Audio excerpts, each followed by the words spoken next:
tentang 4 golongan sebagaimana disabdakan oleh Rasulullah sallallahu alaihi wasallam.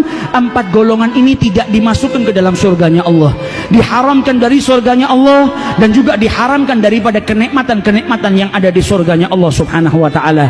Nabi Muhammad menjelaskan yang pertama adalah mudminul khamr, orang yang minum minuman keras.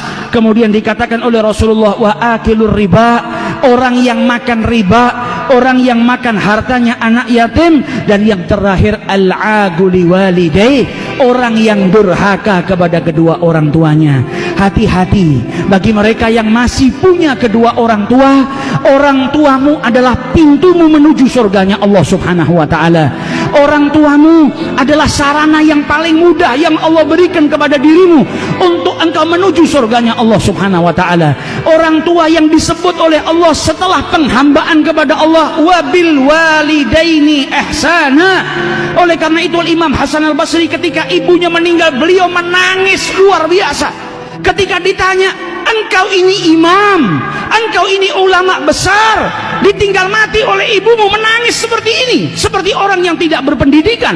Kata beliau, aku menangis bukan karena gaddarallah, aku menangis bukan karena wafatnya ibuku, karena aku menangis karena ada satu pintu surga yang tadinya terbuka untukku hari ini ditutup oleh Allah subhanahu wa ta'ala. Orang tuaku adalah sarana yang paling mudah untuk menuju ke pintu surganya Allah subhanahu wa ta'ala, dan dengan wafatnya orang tuaku maka tertutup pintu tersebut. Maka bagi kita yang masih memiliki kedua orang tua, hati-hati, jangan sampai kita mengangkat suara kita melebihi daripada suara orang tua kita. Jangan sampai kita mengangkat suara kita tidak sopan kepada orang tua kita, dan itu pun dilarang oleh Allah subhanahu wa ta'ala dalam Al-Quran. Mari kita tiru orang-orang yang mengagungkan orang tuanya, orang-orang yang memuliakan kedua orang tuanya. Bahkan sahabat-sahabat Nabi Muhammad di dalam sholat ketika dipanggil ibunya, dia mengeraskan bacaan supaya ibunya tahu kalau dia sedang sholat. Selesai sholat dia keluarkan beberapa ekor kambing, dia sedekahkan di jalan Allah agar diampuni oleh Allah, karena tadi meneriakkan suaranya supaya ibunya tahu kalau dia sedang sholat. Bukan berteriak kurang ajar, tapi jaga yang luar biasa. Sayyidina Hasan bin Ali bin Abi Thalib tidak mau makan dengan ibunya Fatimah, sehingga Sayyidah Fatimah bertanya, malaka ya Hasan, kenapa engkau wahai Hasan tidak mau makan dengan ibumu? Maka kata Hasan, wahai ibu, saya takut kalau saya mengambil makanan yang kau ingin makan, sehingga akhirnya saya tergolong sebagai anak yang durhaka kepada kedua orang tuanya.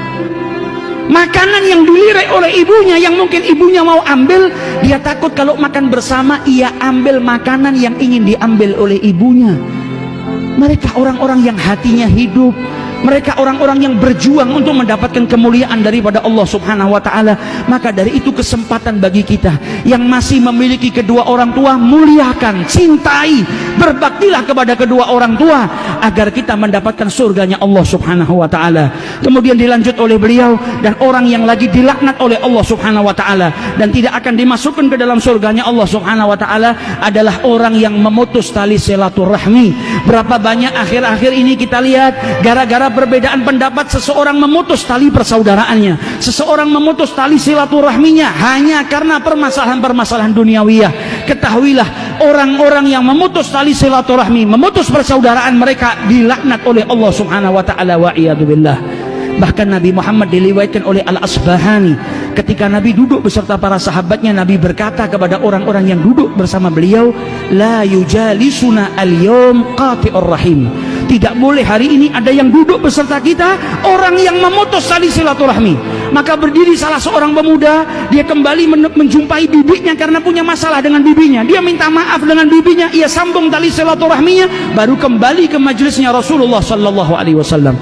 Dan Nabi bersabda, innar rahmata lan tanzil, sesungguhnya rahmat Allah tidak turun ala qaumin, atas sekelompok kaum, wa fiha qati'ur rahim, dan ada di antara mereka orang yang memutus tali silaturahmi.